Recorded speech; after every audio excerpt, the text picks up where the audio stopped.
Hello বন্ধুরা, আমি 3.5 মাসে কিভাবে মনিটাইজেশন সেটআপ পেয়ে গেছি সেটা আজকে আপনাদের মাধ্যমে শেয়ার করব। সোম থেকে রবি হচ্ছে এক সপ্তাহ। আমি সোম থেকে রবি টানা কাজ করেছি। কিভাবে করেছি সেটা আপনাদের মাঝে শেয়ার করছি। রোজ দিন আমি সকালবেলা ঘুম থেকে উঠে মোবাইলটা হাতে নিয়ে আমার রুচি অনুযায়ী একটা লেখা পোস্ট করি। লেখা পোস্ট করতে হবে অবশ্যই, বা যে কোনো ফুল ফল গাছের ছবি, যে কোনো কিছু, গুড মর্নিং এটাও দিতে পারেন। আমি রোজ দিন লেখাই পোস্ট দিই। আর ঠিক 7টার দিকে রান্নার ভিডিও পোস্ট করি। আবার রান্না হয়ে গেলে ঠিক 12টার দিকে খাওয়ার খালি পোস্ট করি, বা দুপুরের মেনু হিসেবে পোস্ট করি। ঠিক 3টের দিকে আবার টিফিন হিসেবে যে কোনো খাওয়ার পোস্ট করি, বা আপনারা অন্য কিছু পোস্ট করতে পারেন। আমি খাওয়ারেই পোস্ট করি বিশেষ করে। ঠিক আবার সন্ধে 6টায় আমি চা বা অন্য কোনো খাবার, সিঙ্গাড়া মিষ্টি পোস্ট করি। আমার ফেসবুকে গাইডলাইন বেঁধে দিয়েছে, যেমন আমার সপ্তাহে 30টা হচ্ছে পোস্ট, মানে যে কোনো ছবি পোস্ট 30টা দিয়েছে, রিল ভিডিও 6টা দিয়েছে, গ্রুপ পোস্ট দিয়েছে 7টা বা 6টা, এরকম দেয়। এই গাইডলাইনগুলো মেনে কাজ করতে হয় আমার। কার কিরকম সেটা আমার জানা নেই, আমার দিকটা থেকে আমি বলছি। আমার এই সপ্তাহের গাইডলাইনগুলো, রুলসগুলো ফেসবুকের আমি মেনে কাজ করেছি। আজ এই রুলসগুলো মেনেছি বলে আমি 3.5 মাসে মনিটাইজেশন সেটআপটা পেয়ে গেছি। আপনারাও পেয়েছি। আমার এই ভিডিওটা আপনারা দেখে এভাবে আপনারাও পোস্ট করতে থাকেন, দেখবেন 3.5 মাসে আপনারাও সফল হবেন। যদি না হন তবে আমার কমেন্টে এসে বলবেন, দিদি ভাই আমি সফল হতে পারলাম না। কিন্তু আমি যে কাজগুলো বলবো সেটা আপনাদের মন দিয়ে শুনতে হবে।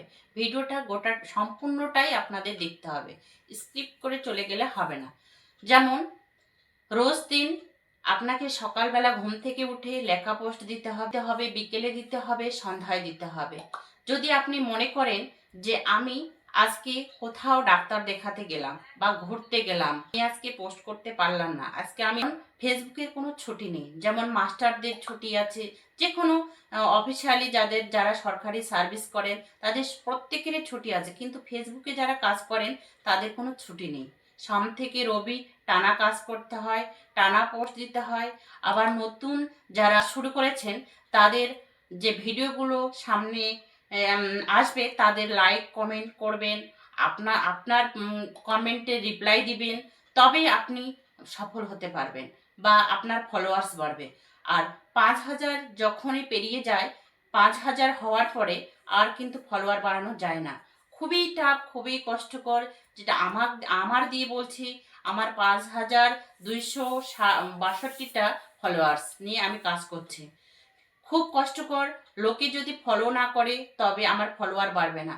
অবশ্যই আপনারা ফলো করেন, আর দেখবেন সবাই সফল হতে পারবেন। একাই কোনোদিনও এগিয়ে যাওয়া যায় না।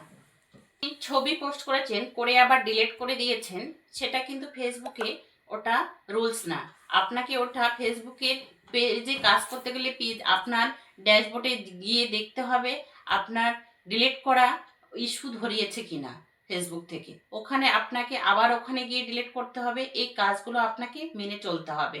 আবার আপনি যদি মনে করেন যে দিদি ভাই আমি হচ্ছে নিজের ভিডিও নিজেই লাইক কমেন্ট করি, যেমন আমাকে দিয়ে বলছি, আমার কোনো ভিডিও বা কোনো পোস্টে আমি নিজের কমেন্ট নিজে করি না, নিজের লাইক নিজে দিই না, নিজের শেয়ার নিজে দিই না।